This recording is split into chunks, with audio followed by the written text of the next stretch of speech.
So yeah, I've officially come to the point where I can no longer consider anything as a mere coincidence in my life. Yesterday, I'm wrapping up my final edit and, I'm scrolling through X and all of a sudden a quote pops up in my head, or not a quote necessarily, but I guess, a post idea, whatever. And the post was, if Black Americans started making role models out of the Ben Carsons of the world, most to all of the problems within the community would be fixed. That was the exact sort of statement that I wanted to put out. For some reason, I just let it be a fleeting thought, kept it to self, and kept going about my day. This morning, I get on X, and the first video that I come across is this one. You guys don't know who Ben Carson is right here? Y'all know who Ben Carson is? He ran for president. He is one of the greatest black men to ever live. And it's crazy that we know George Floyd, but we don't know Ben Carson. Yeah. Ben Carson, a neurosurgeon, he the first person in world history to separate conjoined twins at the head. Nobody in the world has ever done that. Ben Carson was the first. He is one of the greatest men that lived. He's brilliant. He came from humble beginnings. His mama was poor. His mama couldn't read. That guy had an incredible story, and we should know him more than we know these other people. You can't make this stuff up, folks. Ben Carson was the name in mind, and Ben Carson was the name produced on the other side the very next morning. So safe to say that I'm sort of forced to get into this subject and take a deeper dive into it. Now, as Officer Tatum said there, Ben Carson is one of the most impressive human beings in our history, right? And there are many great men. You can say that from the perspective of what they did to advance us as a human race. You can say that some, were leaders and they were outspoken and they said things that needed to be said. But Ben is a special individual because he held both the worldly things as much as the spiritual things. And I believe that both do matter, but one underpins the other, and we should never get that twisted.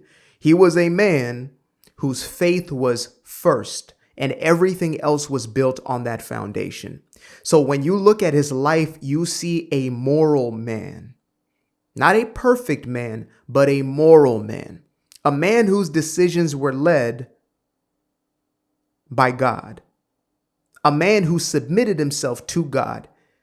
And as a result of that, he built a life of integrity, of dignity, of honor. And he used his gifts and multiplied on those gifts, because you still got to do that. You can't just sit your behind on a couch. Oh, yes, I give myself over to the Lord. I trust the Lord, but you don't do anything with what you've been given. You've got to work those gifts. OK, so he worked his gift to the nth degree. He was a kid who some would have believed to be dyslexic or even a little slow when he was younger, and his mother continued to instill that belief into him. A single black mother, mind you, made different decisions than the rest of her culture. Now, why did this message pop up in the way that it did in my own psyche? Why do I believe this download came to me yesterday? Because we're living in a day and age where there is a massive separation taking place. And unfortunately, many or most people are standing on one side of the separation. Now, when I look at Black culture, which is a subject I've gotten to extensively a multitude of times, because it's been the best kind of macrocosm to see what's going on at a global level, right? How a subculture, a degenerate, vile subculture, can make its way into the mainstream culture.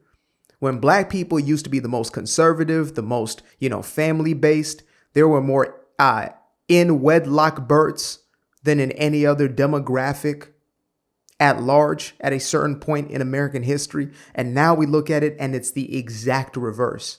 70 to 75% being born in single mother households or single parent households, predominantly mothers. 80%, I believe, are born into single mother households in that 70 to 75% of one parent households out of wedlock births. That statistic by itself is terrifying. A group going from, 15, maybe 20% to 70 to 75% is insane. But then you have to look at who are the models of this society. See, at a certain point, a Clarence Thomas becoming a Clarence Thomas was hailed as the ultimate aspiration.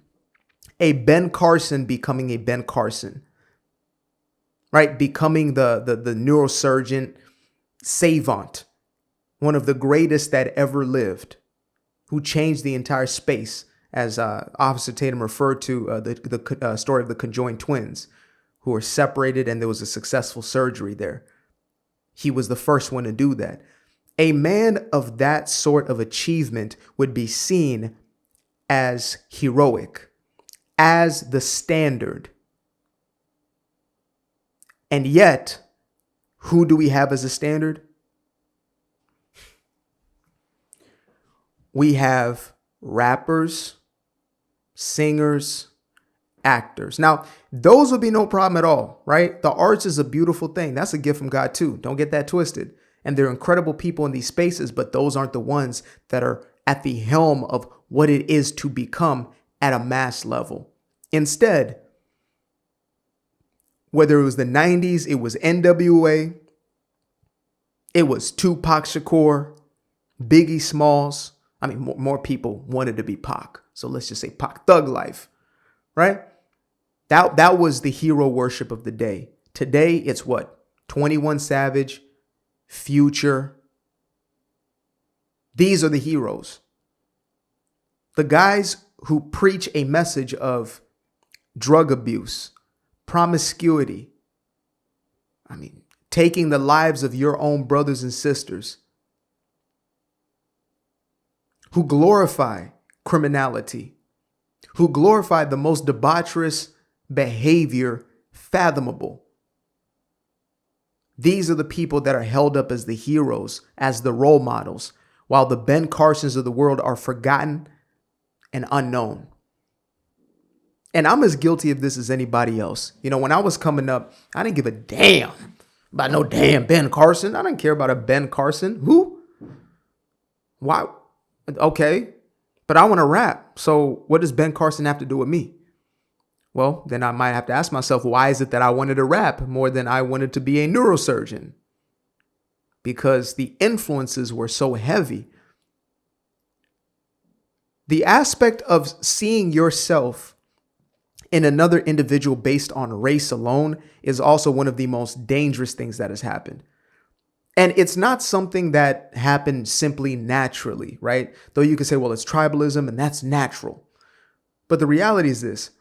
There are multitudes of examples of the exact opposite. There are many black men who were inspired by non-black men to do what they did in life. Actually, an entire nation known as Japan, who was living in very backward sort of ways. They weren't the Japan we know today until they stopped making heroes of those who were not worth making role models of. And instead, they took individuals like the Benjamin Franklins and the Abraham Lincolns, and they looked out westward to the advancement in technology, etc., and they started to mimic that. That's who they made their own quote unquote heroes. That's who they turned into models. Now, I'm not saying idols.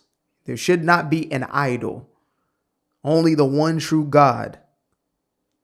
But as far as representations of what you can do and who you were inspired by, when I was cruising down the street in my not so 6'4", like when I was a street pharmacist and I was dibbling and dabbling in a certain lifestyle for some years in my teen years, to be specific, I wasn't listening to, Tony Robbins or Les Brown or anything of that nature at that time, right?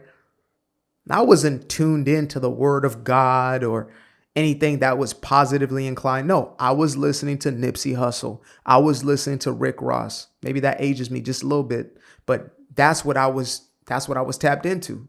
Those are the voices that were having the greatest influence on me. When I was selling dope, I was listening to dope boy music. Simple as that. Those were my models, and I mimicked their ways of life. And those ways led to me losing 3 of my best friends to that lifestyle.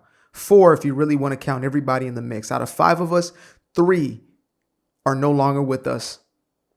And 1 of them is still in and out of jail. Ran into him at the last funeral that I went to of one of our boys. And I could see on him that it was still a revolving door. He had just got out of prison not too long before that day. And it was a rude awakening because he was the last one to see our boy before his demise. But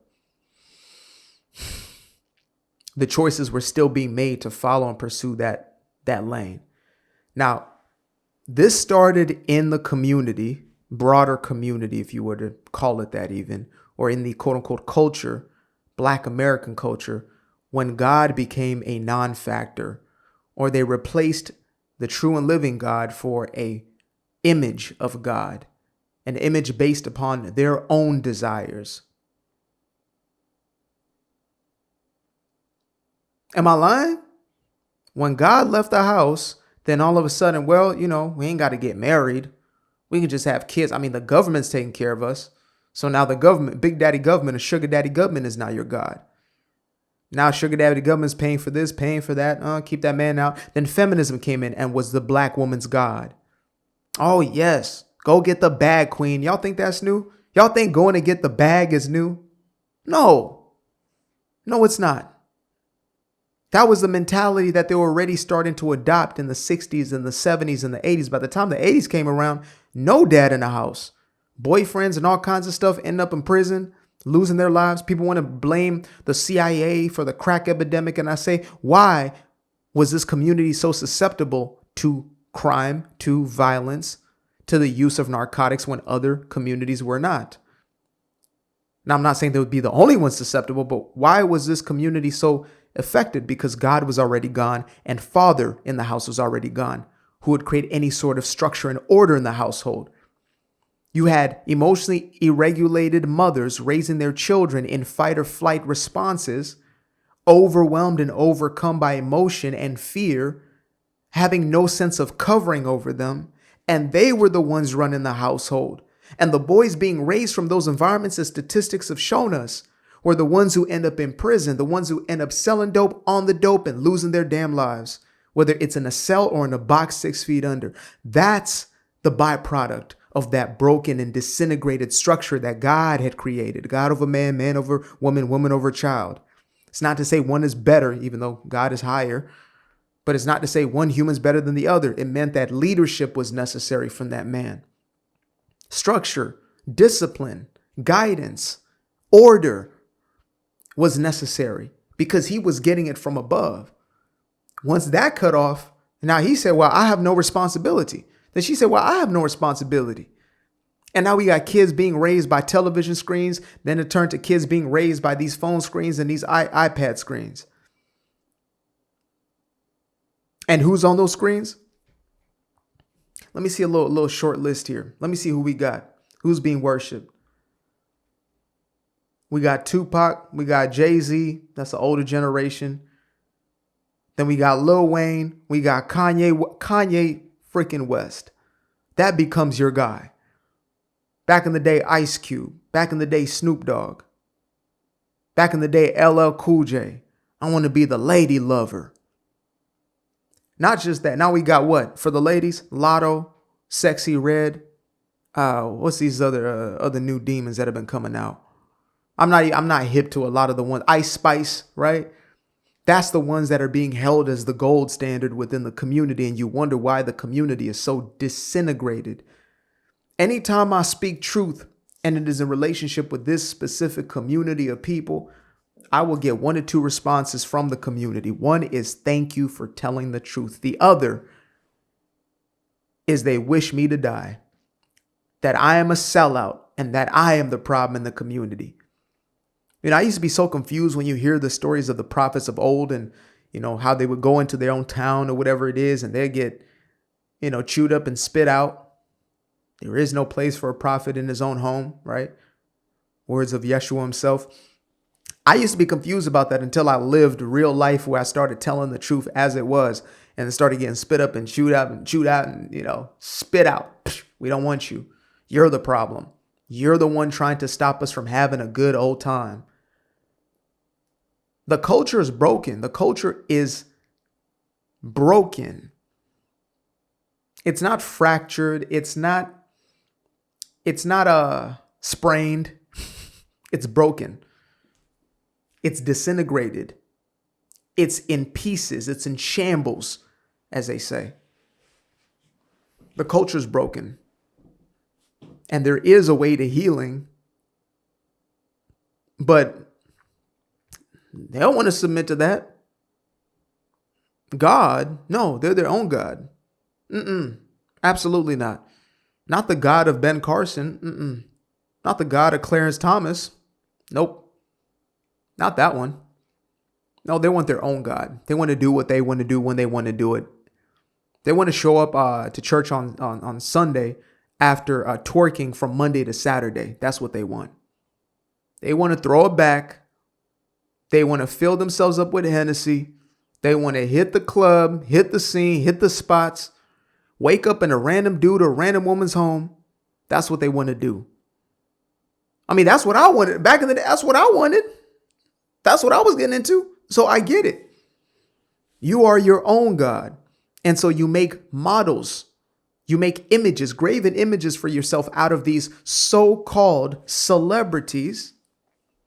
You use these so-called figments because they align with the thing that you want to do anyways. You resonate with that. Folks talking about, oh, well, the white man's the reason why Sexy Red exists. Look at the label, the Jewish man who owns the label. No, Sexy Red exists because of Sexy Red and the people who buy into that. You, the fan, you, the listener, you, the viewer, you, the subscriber, you, the purchaser of this product, the one going to the show. You, the one who knows these songs word by damn word. You're the reason she exists. That label is just selling what is profitable. Why is it profitable? Because somebody's buying. Somebody is into this. Somebody wants it. Oh, I don't want it. Okay, then cool. Then what do? You take your dollar away. You take your time, energy, and attention away from it. That's what you do. You turn your ways completely and you make models for yourself, not a God, but a model for yourself that is aligned with what is good and what is right. And I'm not saying it can't be music inclined. It can't be entertainment. These are beautiful things. I've lived and occupied these spaces my entire life. I love the space of theater, entertainment, acting, singing. All of it is beautiful. It's God-given. But when you turn it on its head, it could be the darkest, most sadistic thing you could never imagine. What has influenced the minds and hearts of more people than our entertainment, folks? We need the return of a Ben Carson. We need the proliferation of a Ben Carson. And there's many of y'all brothers and sisters out there who are this model. And I'm going to make sure that me in the role that I'm in, I make y'all cool. I make y'all what is hip. I make y'all what is in. Not what's lit. You don't want to be lit. You don't want to be on fire now. I mean, I used to say that too. You want to be lit. No, you don't. That's the last place you want to be is lit. But I want to make sure that what you are is what is lifted up. If you are somebody who is of integrity, that is. I don't care how much money you make, how much prestige and popularity you have. I care about who you are as a person. Are you trustworthy? Are you honest? Do you live by a code and conduct that is aligned with the Most High? Or are you somebody who panders? Are you somebody who, looks for validation from the outside world and wants to be accepted by everybody? So you say whatever needs to be said in order to satiate those people's appetites. I can't stand with you because I can't trust you. I cannot stand with you because I cannot trust you. I don't care if you have no fun, no this, no that. If I know that you're a solid person, then you're good with me. Those are the people I want to align myself with. Who are you? Not what do you have? Y'all look at ball players. Y'all look at footballers, basketballers, all ballers. Man, he's balling. Man, you see, man, he's with Lil Fine-ish. That's what y'all want, huh? Man, he's with the thickies. That's what y'all want. I'm good off that. Sometimes you got to mature. You got to grow. You got to grow past that. You got to evolve past that. Man, y'all see how he got this. Oh, he's pulling up and that. I don't give a single damn about any of that. No. Who are they? Who are you? Who are you? Who are you? Are you a good man in here? Are you a good man in here? And your fruit will show who you are. What you produce will show me exactly who you are. I know if you are trifling or not because of how you show up. I know if you are real, genuine or not by how you show up. It's not hard to see that these rappers are filled with degeneracy and choosing that path. It's not rocket science. You ain't got to do the mathematics on that one. It shows itself. The equation is already solved. It's degenerate. If you got to ask, is this degenerate? Man, is the way I'm dressing, is the way she's dressed, is that if you got to ask that, you know exactly what it is. Halfway dressed, walk around in public, pretending like you're not doing it for the attention of the world. All up on the Instagram. Why you always got to take a picture like this, twisting your back like this, damn near throwing your back out just so you can get that one picture so you can seduce some damn body. Come on now. Are you serious? We got to do better. We've got to do better than this. Otherwise, there will be no survival for the whole. Yeah, sure, you may continue on in your degeneracy, but I mean, even if you look at just the numbers at which many black folks are getting rid of their own and now becoming infertile and living lives of promiscuity and no sort of actual intimacy, connection, marriage. Marriage is not even in the conversation anymore. You know, we have been deceived and fooled, men against women, women against men. And we go along with this foolishness, the feminism and the red pilling and all of this is at the root. All of this is at the root. When God is gone, the structure is gone. When the structure is gone, rebellion ensues. All things that are in opposition to the natural order, the natural way, the natural law of things, gone. Now you can go for whatever. And you can still talk about, only God can judge me. You know, black folks came up with that one. Only God can judge me. Okay. And what if he is? You don't care. You're just using that so people don't say things that are real right in front of them and call you out and try to correct you and trying to keep you accountable to the way that you are showing up. So you talk about only God can judge me. He is, because he loves you and he's likely willing to, to correct always, continuously, consistently. So long as you're here, you're going to be course corrected. The amount of times that I've deviated and course corrected. The amount of times I've been so prideful and so hard-headed and so haughty and say, I know everything. It turns out that there is one who actually created me and everything around me. And maybe, just maybe, that one knows more than I do. Go figure. Only God can judge me, so I can go and do what I want. Only God can judge me so I can live exactly how I want. And truth be told, the want isn't even really a genuine desire. It is a deviation. You wanted to be married. You wanted stability. You wanted a functioning household, but you settled for less. You allow the generational curses to persist and you settle for less. You settled for less and you called it normal. You called it culture. You know what? Baby daddies will do. Baby mamas will do. Promiscuity will do. Laying up and staying up with whoever will do. You have the desires that God has given you, genuine, true desires, to be in alignment with what is natural. How many women I've seen who say, I want that, but they don't believe they can have that.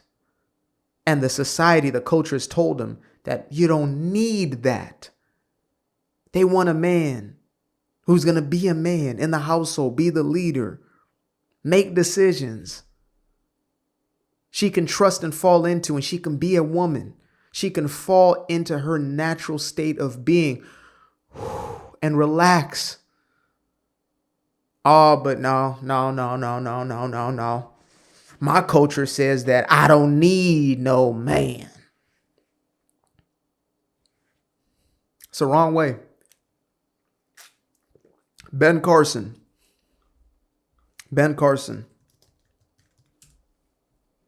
How many baby mamas you got, Ben? Oh, you have one wife, Candy. How long y'all been together? Oh, since 1975. Wow. How many out of wedlock children you got, Mr. Benjamin Carson? Oh, none? No? Yep. Instead, you got 1, 2, 3 children with the same man. Okay. We can get down with that. We like that. That's fruit. That shows me something about who you are, about your character. And again, many of us have fallen time and time again. It doesn't mean you can't pick back up and get it on the right path. Get it back on the narrow. Get it back on the right path. Get it back on the narrow. But that has to be a decision, though. All this, only God can judge me so you can keep doing what you're doing. That's not going to fly anymore. That's not going to do it. You got to live right, and then your children got to see the example. They got to receive an example of that. If it's hard for you, then you got to get right with your creator. I can't do that work for you. I can only tell you the truth to your face, and you can reject it or you can accept it. Be more like Ben and be more like Candy. Do it the right way. And if you've already messed up or whatever it is, okay, brush yourself off and try again. Do it the right way this time. Appreciate you guys for tuning in. Now, if you'd like to stay around, make sure to click that little subscribe button down there, or you can show some love by going to the description below and clicking on the button titled Buy Me a Coffee. Leave a little something there, or click on the Cash App. Leave a little something here. Till the next time, peace. Aquarius.